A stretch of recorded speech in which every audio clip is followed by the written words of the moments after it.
Hello everyone, আসসালামু আলাইকুম। সবাই কেমন আছেন? এটা গত ফ্রাইডের ভিডিও। আজকে আমি আপনাদের সাথে আমার ফ্রাইডে ব্লগ শেয়ার করব। আশা করি আপনাদের কাছে ভালো লাগবে।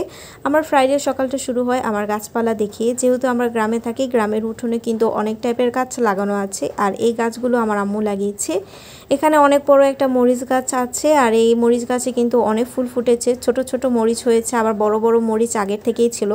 আমরা দুপুরের সময় এখান থেকে মরিচ ছিঁড়ে নিয়ে যাই খাওয়ার জন্য। আর মরিচে কিন্তু অনেক ঝাল, আবার মরিচের ঘ্রাণগুলোও সুন্দর। এখানে আম্মু একটি বিদেশি জাতের বরবটি গাছ লাগিয়েছে, আর বরবটি গাছে কিন্তু ফুলও ফুটেছে। বরবটি গাছগুলো কিন্তু এভাবে গাছ বেয়ে উপরে উঠে যায়। এখানে আম্মু বস্তায় বালি ভরে কিছু আদা গাছ লাগিয়েছে। আদা গাছগুলো কিন্তু বড় হয়ে গিয়েছে। আদা গাছের সাথে বড় একটা মরিচ গাছ ছিল, এখানেও কিন্তু আগের থেকে অনেক বড় বড় মরিচ ছিল। তারপর এখানে আম্মু মঙ্গলবার হাটের থেকে একটি পেয়ারা গাছ এনেছে। বৃষ্টি পেয়ে পেয়ারা গাছটা কিন্তু নতুন পাতা গজিয়েছে, আবার আগের থেকে বড় হয়েছে।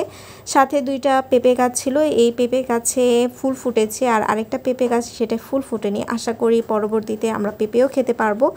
আর সাথে কিন্তু আম্মু অনেকগুলো লাল কচু গাছ বুনেছে। লাল কচু খেতে কিন্তু খুবই মজা, আমার কাছে অনেক ভালো লাগে। এখানে আম্মু ফুলের টবে অনেকগুলো জাতের মরিচ গাছ লাগিয়েছে। একটা ছিল কৃষ্ণ মরিচের গাছ, আর একটা ছিল বোম্বাই মরিচের গাছ, আর দুইটা কি মরিচ ছিল আমি জানি না। আর এখানে আমি আমার ঘরের সামনে একটা বেলি গাছ লাগিয়েছি। তারপর অ্যালোভেরা গাছও লাগিয়েছি। অ্যালোভেরা গাছে কিন্তু খুবই ছোট ছোট অ্যালোভেরার বাচ্চা বের হচ্ছে।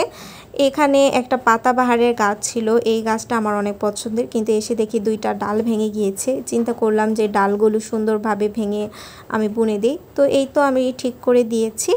শুধু গাছের যত্ন নিলে তো হবে না, শুক্রবারে নিজের যত্ন একটু নিতে হবে। আমি শাওয়ার করে নিয়েছি, আর আমি শাওয়ারের সময় এই কোরিয়ান ফেস ওয়াশটা ইউজ করি। এটা কিন্তু খুবই ভালো মানের একটা ফেস ওয়াশ। তারপর আমি এখানে এই ডেলি কেয়ার ফেস মিস্টটা ইউজ করি, এটা কিন্তু খুবই ভালো, ফেসকে সফট রাখে। তারপর আমি এই ময়েস্ট ক্রিমটা ইউজ করি কোরিয়ান, এটাও কিন্তু খুবই ভালো, ত্বককে কিন্তু গ্লো দিতে সাহায্য করে। আজকে আমাদের একটা দাওয়াত আছে, আমি সেই দাওয়াতে যাব।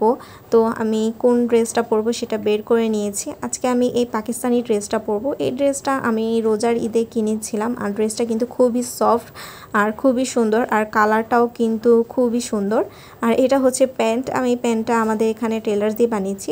আজকে আমি চুল স্ট্রেট করব, সেই জন্য স্ট্রেটনারও আমি নিয়েছি। আমাদের বিয়েটা ছিল রাতে, তাও আবার ঢাকায়, সেই জন্য আমরা সবাই তাড়াতাড়ি বের হয়ে গিয়েছি রেডি হয়ে, কারণ যেতে অনেক সময় লাগবে। আমরা এখানে বাসের জন্য ওয়েট করছিলাম, তখনও বাস আসেনি, কিন্তু একটু পরে বাস এসে পড়েছে। আমরা বাসে উঠে পড়েছি আর সামনের সিটে বসেছি। সাথে ছিল আম্মু আর আমার ছোট বোন। আমি হাতে একটা রিং আর ব্রেসলেট পরেছি। আমি কিন্তু খুবই গর্জিয়াস একটা সাজ দিয়েছি, যেহেতু বিয়ের অনুষ্ঠানে যাব, না সাজলে হয় না। আর আমাকে কেমন লাগছে অবশ্যই কমেন্ট করে জানাবেন। আমাদের বিয়েটা ছিল ঢাকার যাত্রাবাড়িতে, আর সেদিন যেহেতু শুক্রবার ছিল, একটু জ্যাম কম ছিল, আর আমাদের এই রোডে কিন্তু তেমন জ্যাম থাকে না।